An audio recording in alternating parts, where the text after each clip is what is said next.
irmãos podem sentar. Eu quero saudar essa amada igreja com a graça e a paz de nosso Senhor e Salvador Jesus Cristo. Amém, queridos? Você está feliz nesta noite? Amém. Então pergunte à pessoa que está ao seu lado: você está feliz? Glória a Deus, né? Que bom estar aqui nessa noite tão especial, tão significativa para esta igreja, quando ela celebra o seu 50º aniversário de organização. Jubileu de Ouro para a nação de Israel era uma data muito especial. Era um momento de grande visitação de Deus na vida do seu povo. Era um momento de renovação de aliança, de restituição, e era também um momento em que Deus, pela sua graça e poder, estabelecia um novo tempo na vida daquela nação.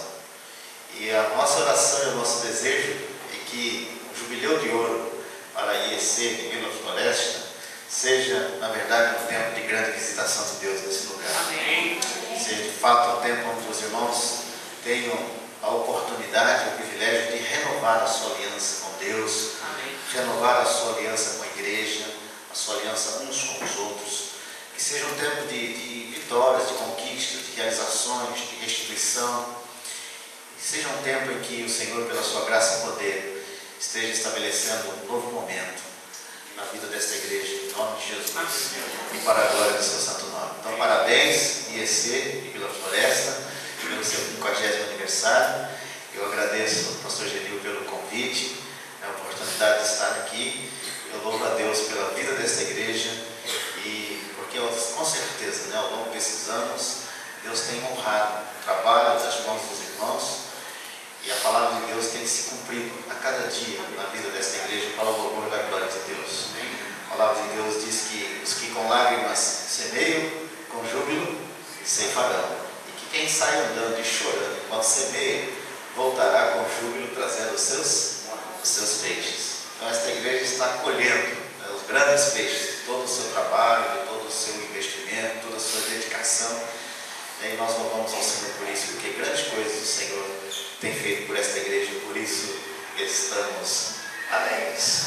Amém, queridos? Amém. Antes de ler o texto onde basearemos a nossa meditação desta noite, permita-me primeiramente fazer um convite aos amados, dar um aviso importante. Eu sei que o pastor já tem falado, a igreja tem conhecimento, mas nos dias 2 a 4 de dezembro, agora no início do próximo mês, nós vamos ter um grande encontro missionário ali em Teresópolis, no acampamento do Instituto Metodista de Formação Missionária, um acampamento muito bom, muito bem equipado, e nós estaremos ali então no 6º Ename.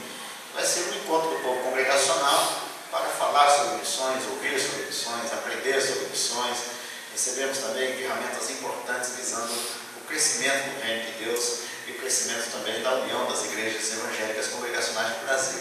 Então, se você puder participar, participe deste 6º Ename, Encontro Nacional de Missões, promovido pelo Departamento de Evangelização e Missões da nossa União de Igrejas. Então, você pode entrar em contato com o DEM, tem mais informações, tem ali umas promoções.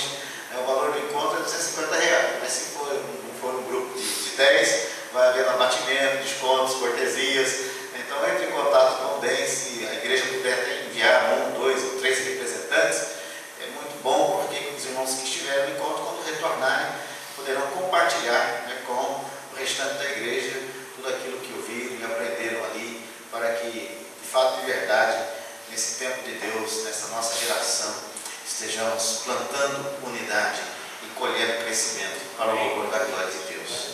O Senhor Jesus declarou em Mateus 16, 18, na parte B do versículo: edificarei a minha igreja, e as portas do inferno não prevalecerão contra ela. E quando então o Senhor estabelece a sua igreja na terra, a igreja que teria a sua marca, a igreja que teria a sua bênção, a igreja que cumpriria os seus propósitos, ele então estabelece propósitos bem definidos para esta igreja. Essa ideia de igreja com propósito não é de Bill Hybels, e nem de Rick Warren, é a ideia de Deus, é a ideia de Deus. A igreja nasceu com um propósito bem definido. Antes da fundação do mundo, Deus já estabeleceu o que a igreja seria e o que a igreja faria na face da terra. Então ela foi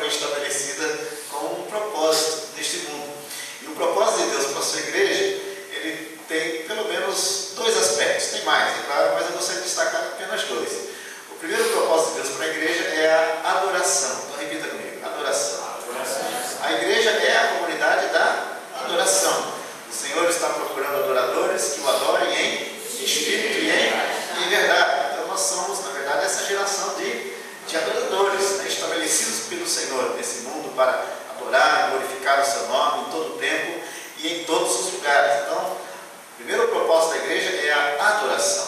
Mas há um segundo propósito também, específico, que é o testemunho. Além de ser a comunidade da adoração, na língua grega prostinel, a palavra adoração que significa prostração, é quando você reconhece quem Deus é de fato, de verdade, então passa a viver para Ele e a servi-lo com fidelidade e integridade. A igreja é também a comunidade do testemunho, ou seja, da martiria, do querigma, da proclamação.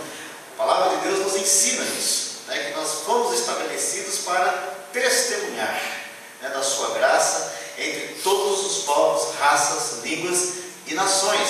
A grande comissão é o eixo que gira todas as ações da igreja. É para isso que a igreja está no mundo, é para isso que a igreja foi estabelecida, para fazer discípulos de todas as nações, cumprir a grande comissão, que infelizmente muitos têm achado que é uma grande sugestão, não é uma grande sugestão, é uma grande comissão, uma ordem de Cristo Jesus, e ordem não é para ser questionada, é para ser obedecida. E, infelizmente, em muitos lugares tem sido a grande omissão, não é para ser a grande omissão, é para ser de fato, de verdade, a grande comissão.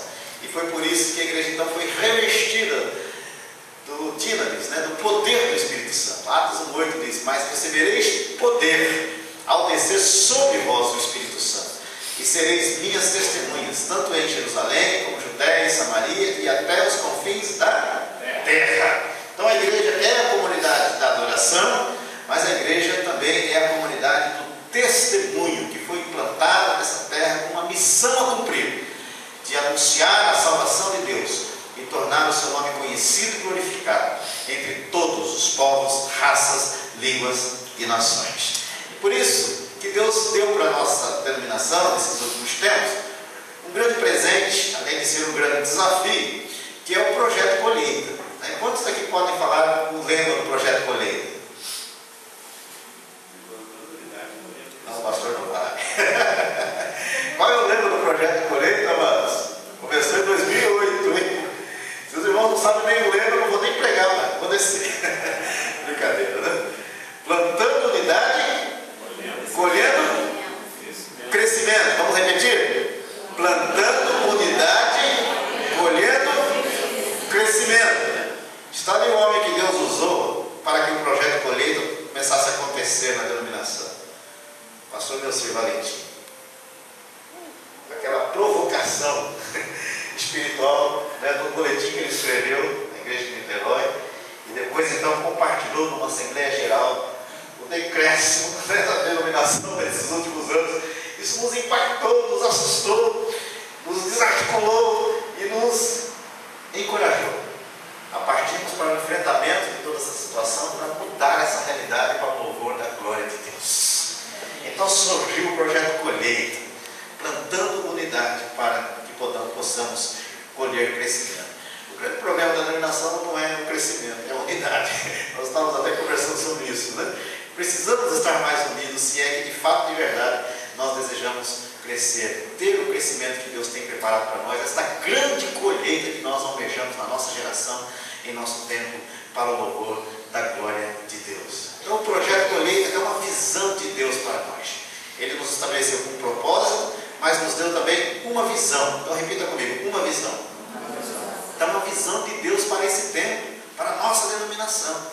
E nós precisamos assimilar esta visão, compartilhar esta visão e cumprir essa visão, transformar essa visão em ação para o louvor da glória do Senhor, para que possamos perceber o crescimento que nós almejamos. Mas além de um propósito, de uma visão, Deus colocou também no nosso coração uma paixão. Amém, queridos? Então repita comigo, uma paixão. Não é a paixão que você tem pelo Botafogo, pelo Flamengo. É uma paixão por Deus, pelo seu reino, as coisas de Deus. É uma paixão por Jesus. Essa é a geração de apaixonados pelo Senhor, de fato, de verdade. Isso é a palavra paixão no verdadeiro sentido, E a palavra paixão muitas vezes está ligada a desequilíbrio e tudo mais, mas é paixão no bom sentido.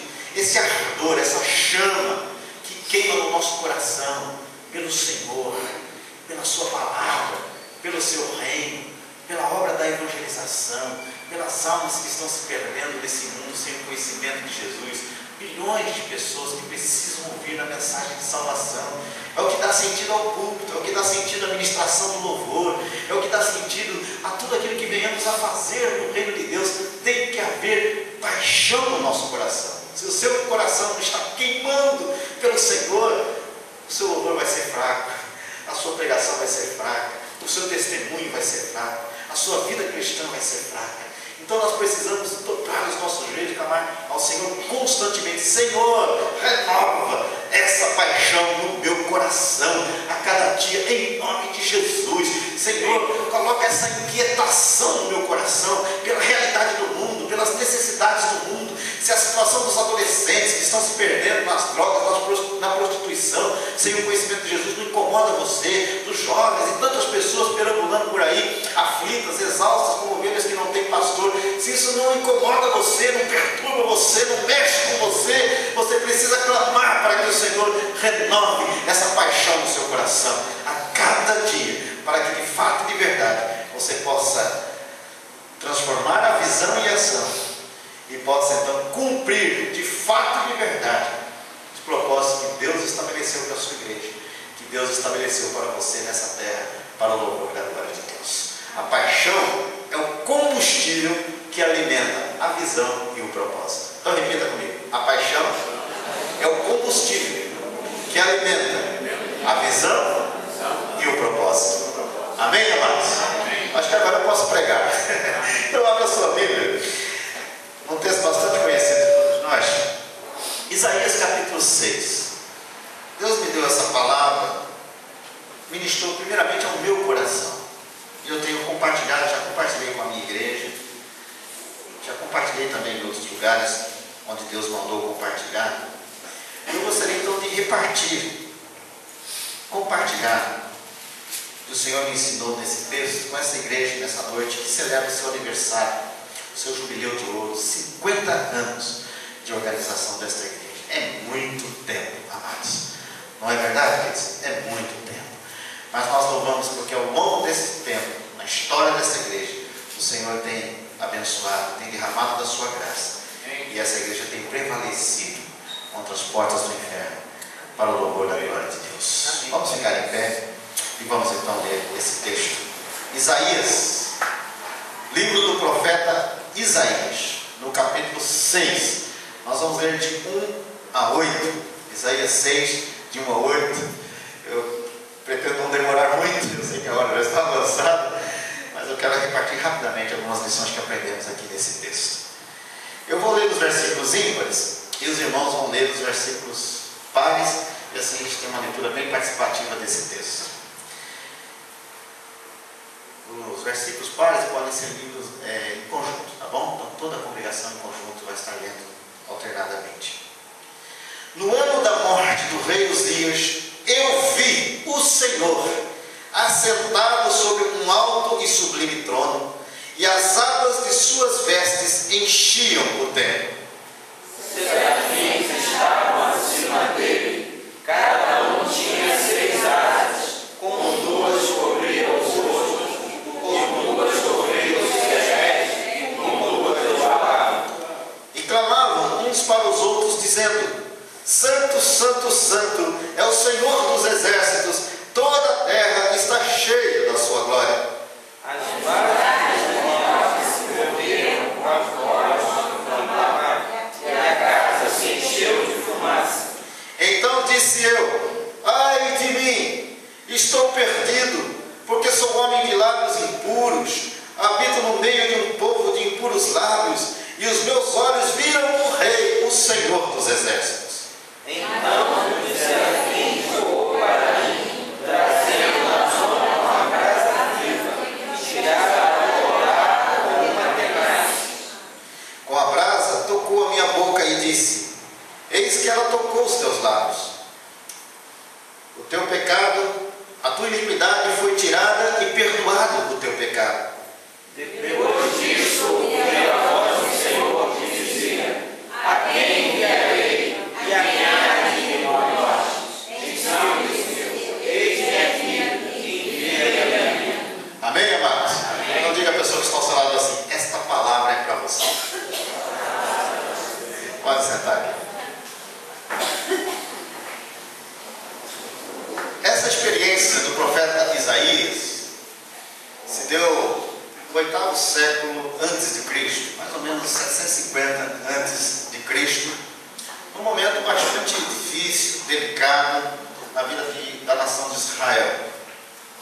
rei Uzias, que foi um grande rei na vida daquela nação, havia morrido. Então era um momento de insegurança, de expectativa e de apreensão. A nação de Israel também não vivia um momento espiritual muito bom. Se você ler o primeiro capítulo, você vai perceber isso, né? Deus advertindo aquela nação, porque o ajuntamento solene, os cultos, as celebrações, eram associadas a uma vida de pecado, associada à iniquidade. Deus então estava, na verdade, aborrecendo aqueles encontros daquela nação e adverte aquela nação.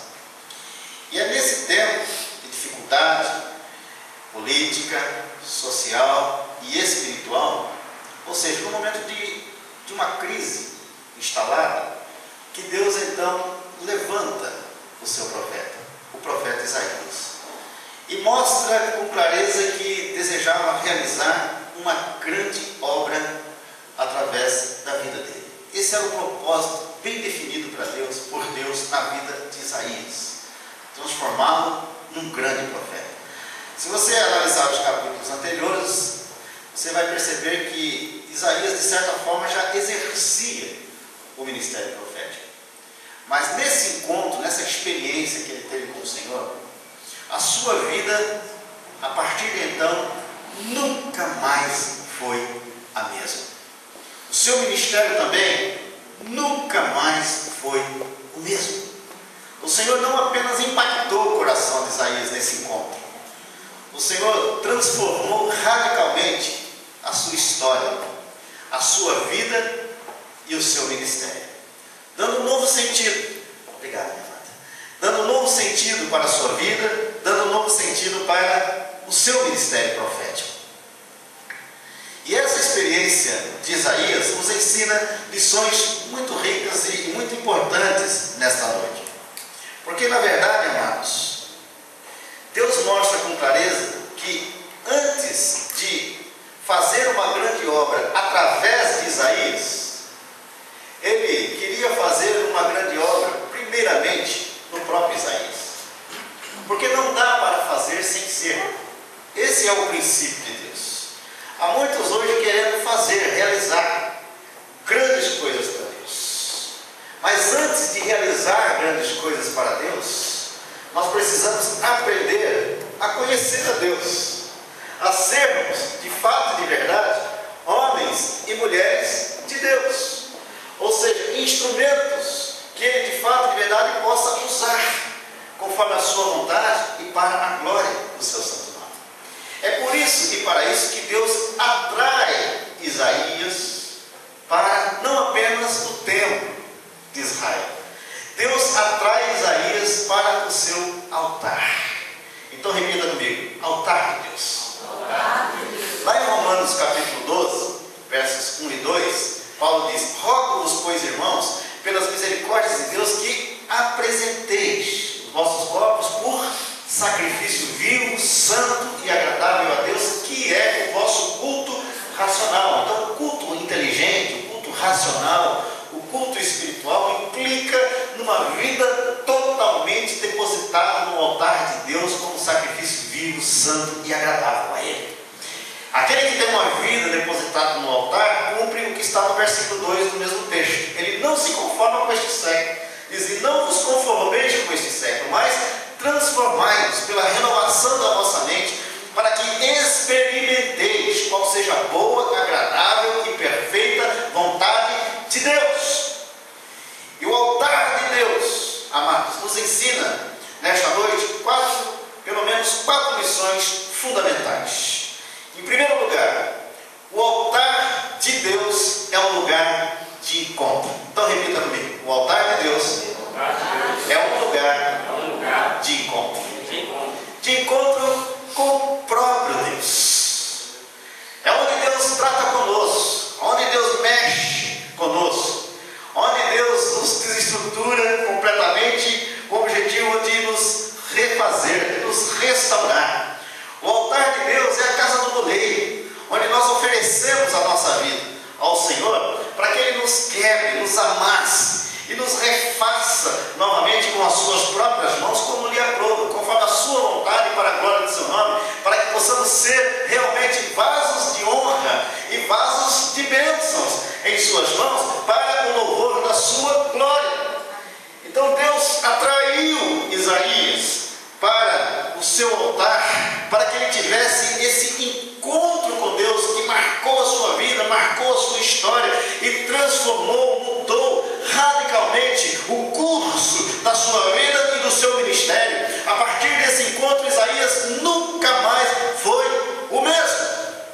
E mostra com clareza, amados, que não dá para termos um ministério eficaz, abençoado e abençoador. Não dá para subir desse púlpito, não dá para pegar nesses instrumentos e nesse microfone para tocar e louvar, adorar a Deus. Não dá para realizar coisas para Deus na sua comunidade cristã, desenvolver os ministérios, os dons que Ele tem confiado a cada um de nós. Não dá para fazer a obra de evangelização desse mundo e cumprir os propósitos que Deus estabeleceu para cada um de nós nessa terra, se nós não tivermos uma vida no altar de Deus.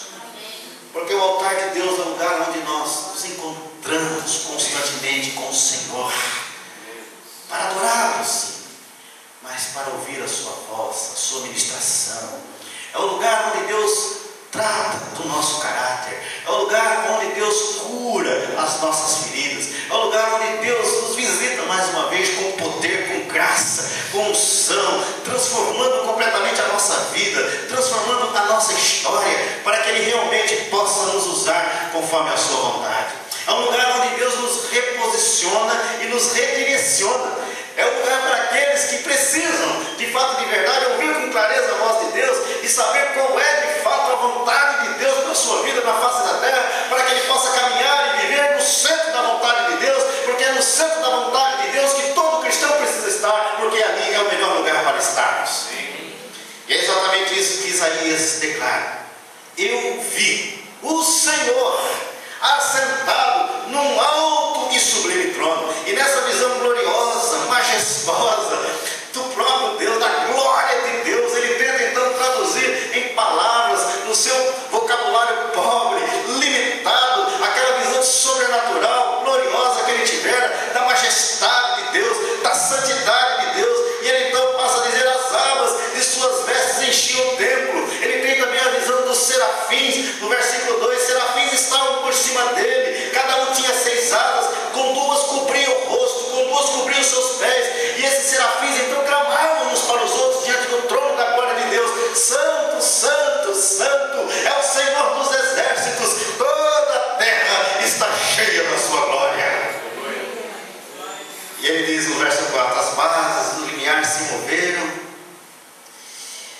a voz do que clamava, e a casa se encheu de fumaça. Essa visão da glória de Deus que encheu aquele lugar. Isaías então fica aterrado diante daquela visão gloriosa que ele tiver. Hoje em dia, a irmã estava até comentando, né? Fala-se muito de cair, de cair no poder, né? Tudo bem, se cair no poder, o importante não é como cai, o importante é como se levanta.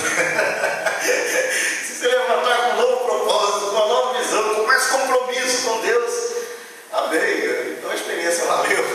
Mas há muita gente que está caindo aqui e acolá e se levanta às vezes até pior do que caiu. Então são experiências que a gente às vezes tem ao longo da nossa história, que precisam passar pelo crivo da palavra, mas que tem que de fato, de verdade, trazer mudança, transformação profunda e radical para a nossa vida. Isaías então tem esse encontro com Deus, porque o altar de Deus é um lugar de encontro com Deus Todo-Poderoso. Um Deus que se revela, um Deus que fala, um Deus que intervém, um Deus que age, um Deus que transforma a nossa vida, um Deus que está interessado na nossa vida, na nossa história, um Deus que nunca desiste de nós. Mas o altar de Deus, além de ser um lugar de encontro, o altar de Deus é também um lugar de confronto quebrantador. Isaías, ele é confrontado com a glória de Deus, com a santidade de Deus. E Deus então o confronta, levando a um quebrantamento profundo, levando ao reconhecimento do seu estado, da sua situação, do seu pecado, do quanto ele precisava da manifestação, da graça, do poder de Deus na sua vida, transformando a sua vida, transformando a sua história. Deus atraiu Isaías perante o seu altar para quebrantar o seu coração. Porque muitas vezes, amados, a gente está tão envolvido com as coisas de Deus e começamos então a fazer essas coisas mecanicamente. Fazemos por fazer, e às vezes até por desencargo de consciência, e às vezes até o ministério que a gente desenvolve na igreja se torna um peso. Eu sei que aqui não acontece isso, mas lá na minha igreja constantemente a gente vê irmãos dizendo assim: não vejo a hora de terminar o ano, porque no ano que vem eu vou descansar, né? Não vou concorrer a nada na igreja. E eu sei que aqui as comissões, né, eleitorais não têm dificuldade de encontrar nomes, porque os irmãos fazem fila. Eu quero servir, eu quero fazer. Lá na igreja é sempre aquela dificuldade de encontrar pessoas para assumirem os cargos na comunidade cristã, porque não há essa disposição de servir de fato e verdade ao Senhor como o Senhor merece.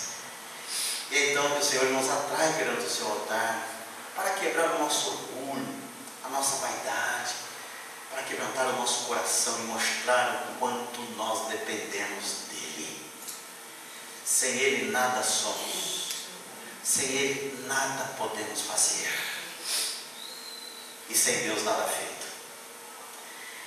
Isaías então, ao ser confrontado pela majestade de Deus e pela santidade de Deus, ele é levado a olhar para si próprio, para a sua própria vida, para a sua própria realidade, para o seu próprio estado, para a sua própria situação.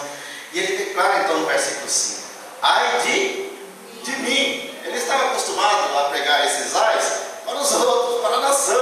Ai de você, ai daquele. E muitas vezes a gente tem essa mania, né, de ministrar para os outros. Mas antes de ministrar aos outros, temos que ministrar a nós mesmos. E foi isso que Isaías aprendeu. Ao invés de dizer ai para o povo, ele passou a dizer primeiramente ai para si próprio. Ai de mim, estou perdido, sou homem de lábios impuros. E aí sim ele reconhece a situação do seu povo também. Habito no meio de um povo de impuros lábios, e os meus olhos viram o Rei, o Senhor dos Exércitos. Eu fui confrontado com o Rei, com o Senhor dos Exércitos, nesse encontro com Ele. E ele é levado então a um profundo quebrantamento diante da presença do Senhor. O segundo livro das Crônicas 7,14 diz: se o meu povo, que se chama pelo meu nome, aqui está o povo de Deus, amém, amados? Amém. Se humilhar e orar e me buscar e se converter dos seus maus caminhos, eu ouvirei dos céus, perdoarei os seus pecados e sararei a sua terra. Que o ano do jubileu seja esse ano desta grande visitação de Deus, levando-nos a um quebrantamento profundo diante da face de Deus, diante da majestade de Deus, diante da glória de Deus, diante da santidade de Deus, e que esse quebrantamento mude totalmente, radicalmente a nossa vida cristã, o nosso ministério, para o louvor da glória do Senhor. Amém. Levam então, amados, a esse reconhecimento do seu estado, da sua situação, do seu pecado, o quanto ele precisava realmente da manifestação da graça de Deus na sua vida. E a palavra de Deus também diz em 1 João 9, que se confessarmos os nossos pecados, Ele é fiel e também justo. Para quê? Para nos perdoar os pecados e nos purificar de toda injustiça. Mas o altar de Deus, além de ser um lugar de encontro, um lugar de quebrantamento, em terceiro lugar, terceira lição que nós extraímos do texto, é que o altar de Deus é um lugar de restauração. Então repita comigo: o altar de Deus é um lugar de restauração. É um lugar onde Deus manifesta a sua graça, é onde Ele mostra que apesar de nós, Ele continua nos amando e manifestando a sua graça sobre a nossa vida a cada dia do nosso viver. É um lugar onde Deus se revela e mostra que Ele nunca desiste de nós. Nós muitas vezes somos infiéis, mas Ele permanece sempre fiel. Amém, amados? Amém. E é o que acontece com Isaías. Ele não atrai Isaías apenas para ter esse encontro, não atrai Isaías apenas para levá-lo a um quebrantamento profundo. Ele atrai Isaías perante o seu altar para tratar com o seu caráter, para transformar a sua vida, para restaurar a sua vida e o seu ministério. Enquanto o diabo é especialista em arrebentar vidas, figurado ali pelo ladrão, João 10,10, está muito mais ligado a falsos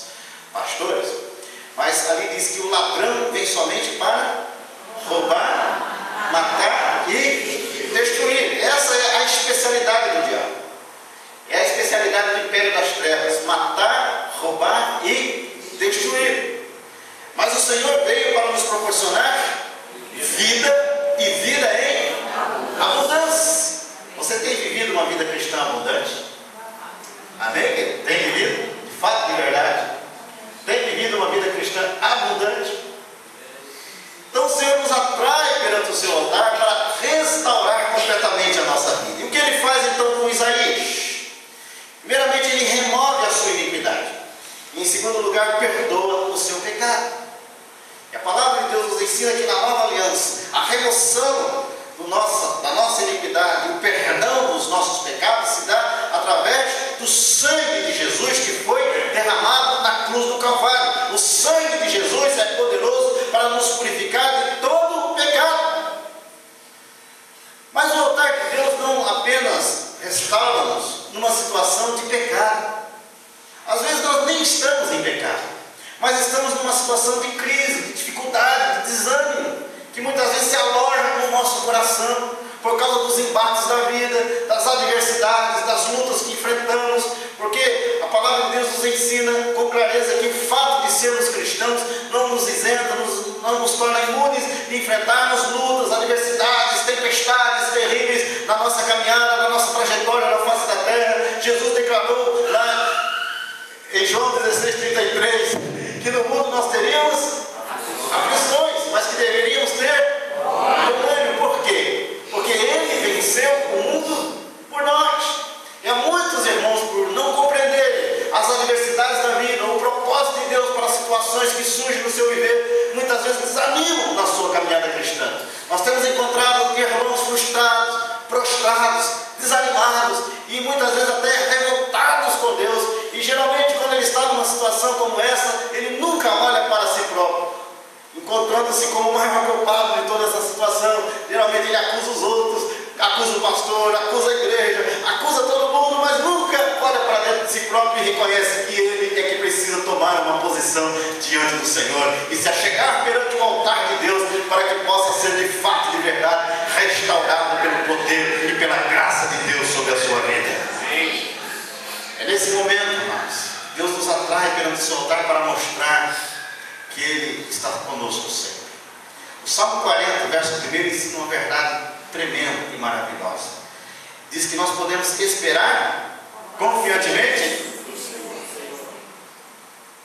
Por quê? Por que nós podemos esperar confiantemente pelo Senhor? Porque Ele se inclina para nós e faz o quê? Nos ouve. Quando fazemos o quê? Quando clamamos por socorro. Você parou para perceber, irmãos, a dimensão, dessa verdade estabelecida nesse salmo? Um Deus tão grande, tão majestoso, Senhor soberano sobre os céus e a terra, um Deus tão santo, Ele se inclina para você. Começa o nome mesmo, quê? Ele se inclina para o Rafael, para ouvir o Rafael, ouvir a sua oração, ouvir o seu clamor. Então, naqueles momentos em que você acha que o céu se transformou em concreto, que as suas orações não estão chegando aos ouvidos de Deus, perante o altar da glória de Deus, aqueles momentos em que você acha que Deus sumiu, que Deus evaporou, que Deus se distanciou, que Deus se entregou à sua própria sorte, é nesse momento que há essa visitação de Deus na sua vida, mostrando que Deus nunca desiste de nós, nunca nos desampara, nunca nos decepciona. E o salmista então diz no Salmo 46, Ele é o nosso refúgio e fortaleza, socorro bem presente nas tribulações. Por isso nunca, jamais devemos temer as circunstâncias da vida, porque Deus é socorro bem presente em todas as circunstâncias do nosso viver. O salmista também diz no Salmo 121, elevo os meus olhos para os montes, de onde me virá o socorro? O meu socorro não vem dos montes, o meu socorro vem do Senhor que fez os céus e a terra. É nesse momento de crise, de tristeza, de adversidade, de frustração, de desânimo, de comodismo, de frieza espiritual, que Deus nos visita com poder, nos atrai perante o seu altar e mostra com clareza, conforme Romanos capítulo 8, versículo 18, que os sofrimentos do tempo presente não são para se comparar com a glória por vir a se revelar em nós, na volta do Senhor Jesus Cristo. E de fato, de verdade, todas as coisas cooperam para o bem daqueles que amam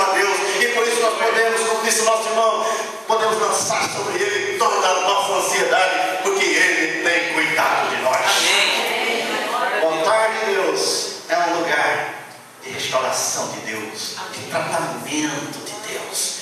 Quando Deus vai estabelecer um novo tempo na sua vida, no seu ministério, para o louvor da sua glória. É o lugar de renovação da aliança, é lugar de restauração, de renovação de compromisso com o Senhor, com a sua obra, com a sua igreja, com o seu reino, com a obra que Ele tem confiado a cada um de nós para o louvor da sua glória. Mas além de ser um lugar de encontro, além de ser um lugar de confronto que leva a um quebrantamento, além de ser um lugar de restauração, em quarto e último lugar, agora estou encerrando mesmo, o altar de Deus é um lugar de vocação. Então repita comigo: o altar de Deus é um lugar de vocação. Veja o versículo 8. Depois disso, diz o profeta, ouvi a voz do Senhor que dizia: a quem enviarei? Quem há de ir por nós? Isaías então estava pronto para dar uma resposta favorável ao chamamento divino. Eis-me aqui, envia-me a mim. Há muitas vozes no mundo. Há a voz do diabo. O diabo também fala. E tem iludido e enganado muitas pessoas que têm ouvido a voz do diabo. Há a voz do seu coração. Muitas vezes a gente fala: faz o que diz o seu coração. Mas a Bíblia diz que o coração é muitas vezes enganoso, prega muitas peças na nossa vida. Então não é muito seguro seguir a voz do coração, porque o coração é enganoso. Existe a voz do próprio mundo, e até tem uma expressão popular conhecida que diz que a voz do povo é a voz de Deus. Quase nunca quase nunca a voz do povo é a voz de Deus, porque a palavra diz que os pensamentos de Deus e os caminhos de Deus são muito mais altos do que os nossos, e nós precisamos então alinhar, os nossos pensamentos e os nossos caminhos aos pensamentos e caminhos de Deus. Mas há uma voz inconfundível, incomparável, acima de todas as vozes que possam existir na terra e em cima da terra, ou embaixo da terra, que é a voz do Deus Todo-Poderoso.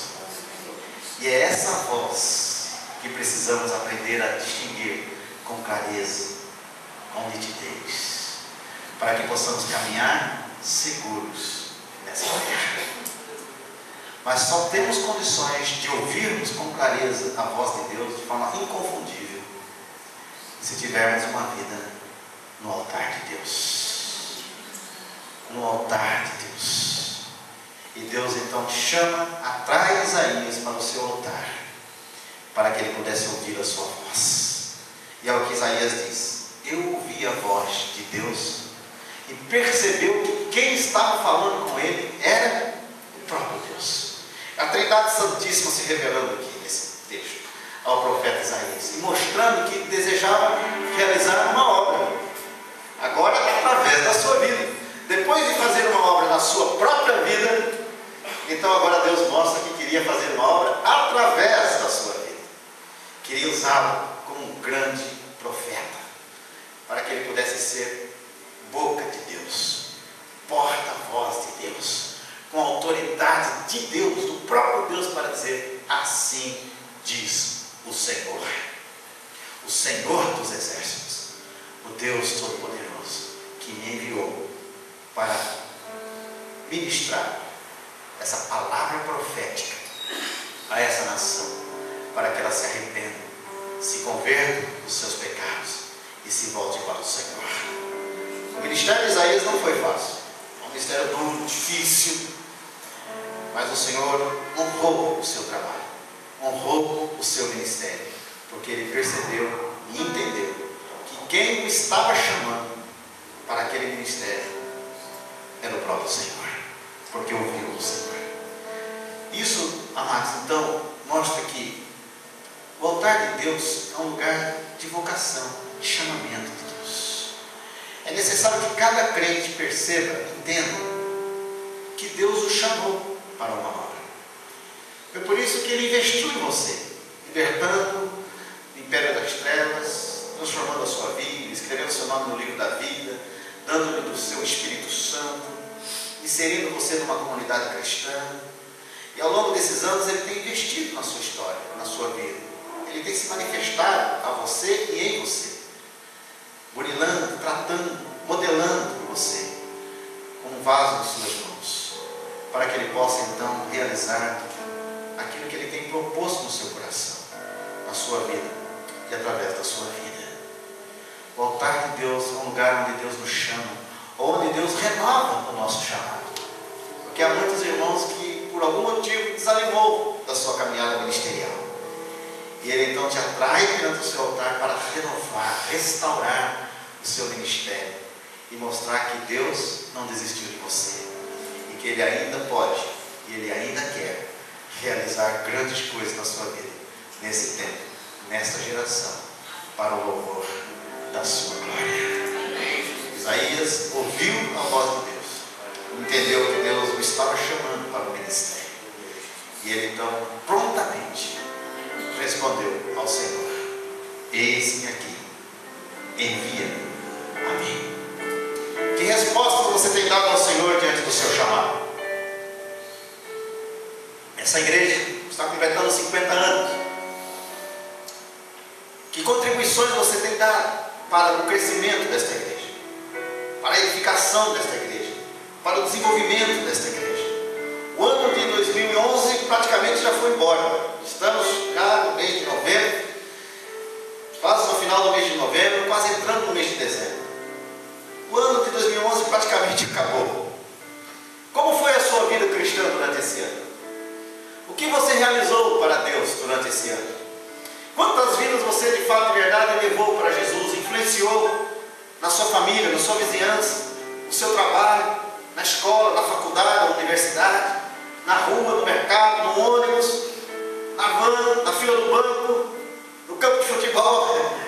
Quantas pessoas você contagiou, você influenciou através do seu testemunho? Quantos discípulos você fez para Jesus durante esse ano de 2011? Final de ano é ano de balanço, né? É tempo de balanço, é momento de reflexão, de retrospectiva, e fazemos então planos para o ano seguinte, e até desejamos que o ano do nosso irmão, do nosso amigo, do nosso familiar seja um ano próspero. Feliz Natal, próspero ano novo, desejamos para as pessoas. Mas o que você pretende fazer no ano de 2012? No reino de Deus, na sua igreja?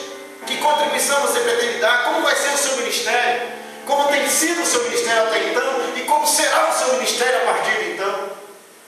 Você tem desenvolvido de fato e verdade os dons que Deus tem concedido a você? Cada crente tem pelo menos um dom. Você tem exercitado esse dom, tem colocado à disposição de Deus, tem sido útil, tem sido um instrumento de bênçãos nas mãos do Senhor, nesta igreja, a partir desta igreja. Isso sem falar da obra da evangelização. O que você tem feito para alcançar a janela 10x40? Está orando? Está contribuindo? Está enviando? Está indo de alguma maneira para que os povos sejam alcançados pela graça de Deus, pelo poder do Evangelho? O que você tem feito para alcançar as tribos indígenas dentro da nossa nação? São cerca de 121 etnias indígenas que nunca ouviram falar no Evangelho de Cristo Jesus, nem sequer uma vez. E as outras foram mais ou menos alcançadas. O que você tem feito pelas comunidades quilombolas? O que você tem feito pelos ribeirinhos? O que você tem feito pelos sertanejos? O que você tem feito pelas pessoas que estão perambulando por São Gonçalo, aflitas, exaustas, vivendo como ovelhas que não têm pastor? A quem enviarei? Quem há de ir por nós? Pergunta o Senhor. Essa mesma voz que ecoou nos ouvidos de Isaías tem que ecoar em nossos ouvidos espirituais e mexer conosco, nos inquietar, nos incomodar, nos tirar dessa realidade que nós estamos vivendo, do nosso status quo, do nosso comodismo, da nossa indiferença, da nossa frieza, do nosso distanciamento, da nossa situação de letargia. Essa voz de Deus tem que nos mobilizar, tem que nos tirar do lugar, tem que nos desarticular, tem que nos desestruturar, tem que nos desestruturar se estabilizar. Muitas vezes estamos confortáveis na nossa zona de conforto, vivendo uma mesmice espiritual durante anos. A voz de Deus tem que mexer conosco, com o nosso interior, mudar a nossa vida, mudar a nossa realidade, mudar o nosso ministério e nos transformar de fato, de verdade, em agentes de transformação desse tempo para o louvor da glória de Deus. A quem enviarei? Quem há de ir por nós? A quem enviarei? Aos seus familiares que não conhecem Jesus, aos seus vizinhos. A quem enviarei? Ao seu colega de trabalho, que trabalha com você há 10, 15, 20, 30 anos, não sei quanto tempo, e você ainda não falou de Jesus para ele como precisava ser falado. A quem enviarei? Quem há de ir por nós? É Deus perguntando: o que você vai fazer com tudo aquilo que você tem recebido? O que você vai fazer com todo esse investimento de Deus na sua vida? A cada dia que você vem à igreja, nos cultos semanais, na escola dominical, nos cultos à noite, as ministrações que você tem recebido desse culto ao seu coração, o que você vai fazer com tudo isso? Deus atrai você perante o seu altar para te colocar na posição que Ele sempre sonhou. O altar de Deus é lugar de reposicionamento. O altar de Deus é um lugar onde Deus redireciona a nossa vida, o nosso ministério, dando-nos uma nova visão espiritual, para que possamos caminhar e viver nessa terra, no centro da sua vontade, e cumprir exatamente o que Ele determinou para cada um de nós, para o louvor da sua glória. Para que no final da sua vida, você possa olhar para trás, conforme foi cantado aqui, e dizer: valeu a pena. Valeu a pena. Combati o bom combate, terminei a carreira, e guardei a fé. Se tivesse que fazer tudo de novo, eu faria. Um dia, só para encerrar, eu ousei dizer para o Senhor: eis-me aqui, envia-me a mim. Eu fui privilegiado em ser criado num lar evangélico. Desde cedo os meus pais me ensinaram as Sagradas Letras. Eu devo tudo o que sou e que tenho ao seu Sinésio e a Dona Olívia. Hoje, com 85 anos de vida, estão vivos ainda em São Paulo, sempre servos fiéis ao Senhor durante toda a sua vida. Os meus irmãos também, todas as irmãs, estão nos caminhos do Senhor. Mas no ano de 1978, eu estava vivendo, na minha adolescência, isso é normal na adolescência, uma grande crise espiritual e existencial. Eu ia na igreja, mas aquilo não tinha muito sentido para mim. Eu estava sentado naqueles bancos e até participava do coral da igreja, de algumas atividades da igreja, mas meu coração estava totalmente distante de tudo aquilo ali. Atraído pelo mundo. Eu tive uma profissão muito cedo, cresci muito cedo na empresa que eu trabalhava em São Paulo, como desenhista e projetista de construção civil. Então eu tive a minha dependência muito cedo. Só para os irmãos terem uma ideia, com 14 anos de idade eu já tinha carteira registrada, na época podia, né? Mas comecei a trabalhar com 9 anos de idade. Hoje é proibido, mas na época, com 9 anos eu já tinha meu salário. Então eu amadureci muito cedo. Mas entrei numa grande crise existencial na minha adolescência. As coisas de Deus perderam sentido para mim. E foi naquela noite de 1978 que Deus me atraiu perante o seu altar, para ter um encontro com Ele, para ser confrontado por Ele, levando-me a um profundo quebrantamento. Aquela noite, Deus restaurou a minha história, curou minhas feridas, os meus traumas, os meus complexos. Eu era um adolescente esquisito. Eu achava que todo mundo na igreja era esquisito. Mas de repente eu percebi que o esquisito era eu. E naquela noite Deus mostrou que queria investir na minha vida e através da minha vida. E a partir daquela noite, irmãos, a minha vida começou a mudar de uma forma profunda, maravilhosa e radical.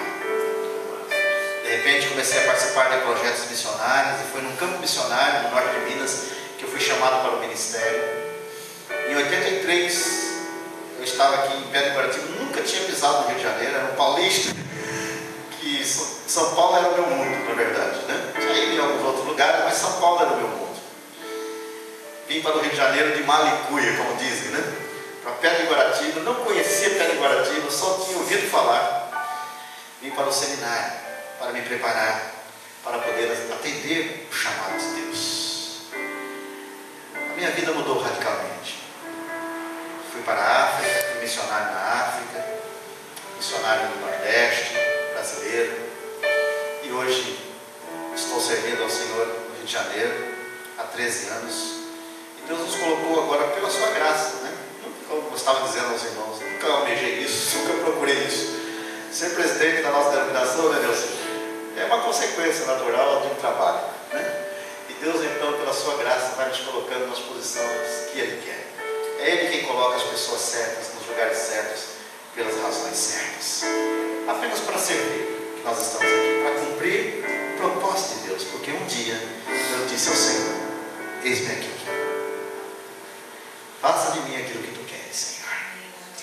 E envia-me para onde tu quiseres, para que o teu nome seja glorificado. Estou chegando aí a 25 anos de ministério.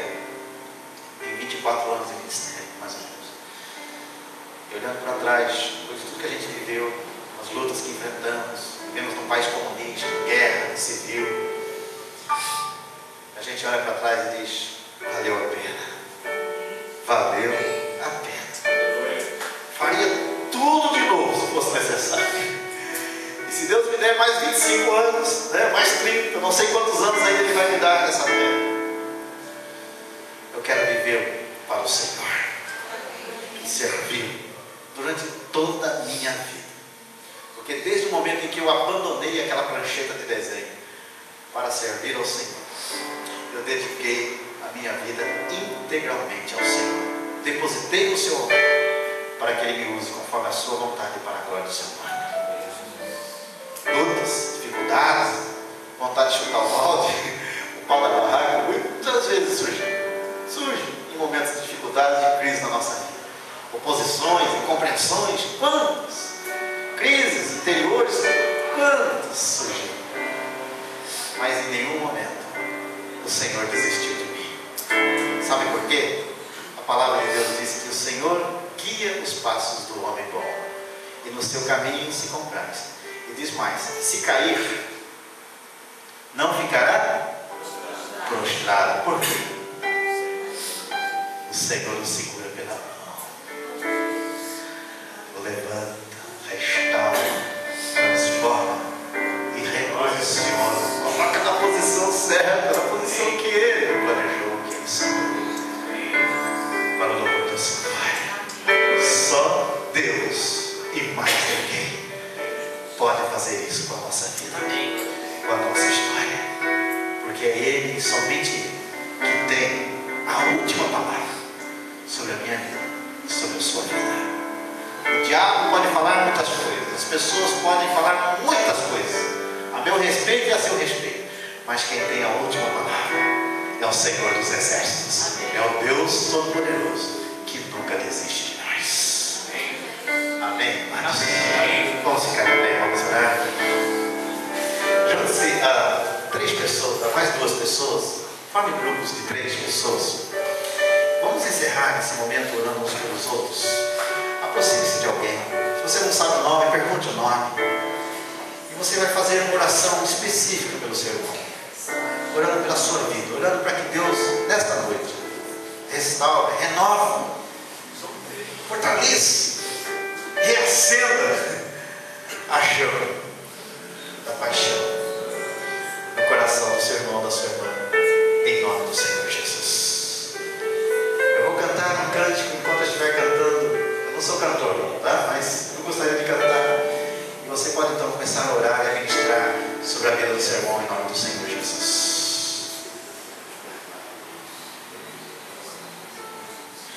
Senhor, formos